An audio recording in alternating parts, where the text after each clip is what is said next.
Welcome back. Let's look at the results of our osmosis experiment. Looking at the three gummy bears, I can see that they're very different shapes and sizes. They've definitely changed overnight.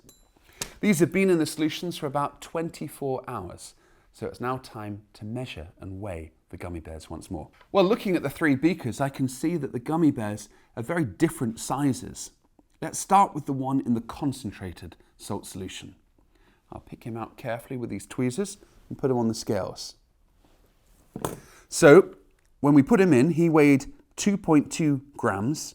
He now weighs 1.5 grams. So I'll write that down. Let's also quickly measure him. He is, wow, he's 17 millimeters long. And I'll get his widest bit, 9 millimeters wide. We'll compare the results later. Now let's look at the gummy bear in the weaker salt solution.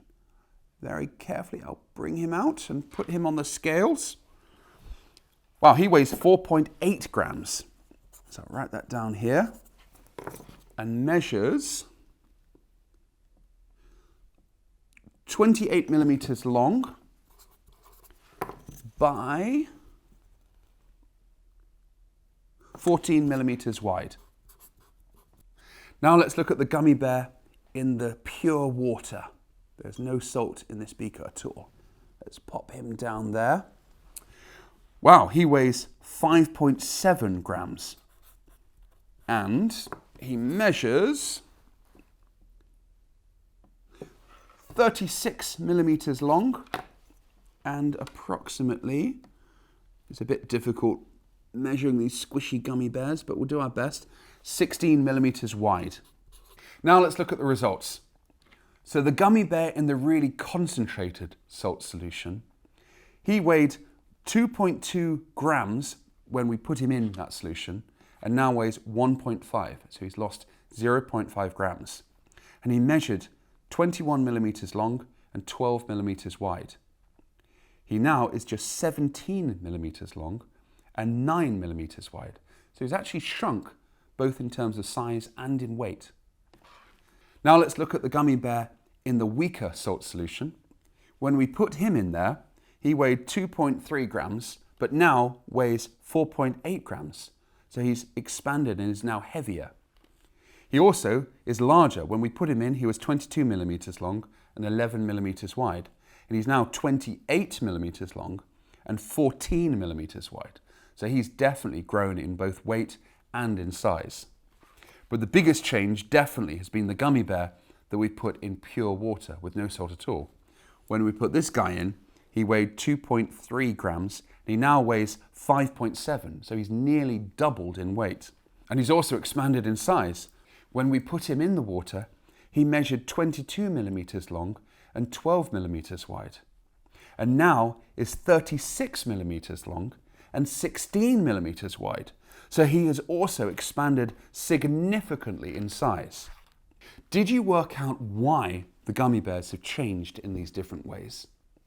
Well, let's start with the one in the concentrated salt solution. This one has shrunk. This is because the salt concentration in the solution was so much greater than the internal salt concentration inside the gummy bear. So the water within the gummy bear has been drawn out, shrinking its overall size. This is exactly how many cells work. If you put a cell in a really concentrated salt solution, the water will be withdrawn through osmosis, shrinking the cell overall, exactly like the gummy bear. Well, these two have expanded in size. The gummy bear in the weaker salt solution has absorbed a lot of water. The osmosis effect wasn't quite as strong, so the water wasn't withdrawn from inside the gummy bear, rather the contrary. Water was absorbed from the solution into the gummy bear. And of course, that's even more the case in the one in pure water because there's no salt at all. So this one has expanded and expanded to its maximum size. This experiment demonstrates how cells respond through osmosis. Most cells will shrink just like the gummy bears if they're in really saline conditions because due to osmosis, the water within the cell is withdrawn, shrinking the cell overall. Similarly, Cells in less saline environments or pure water can absorb the water through osmosis, so they'll often expand. How did your results compare to mine?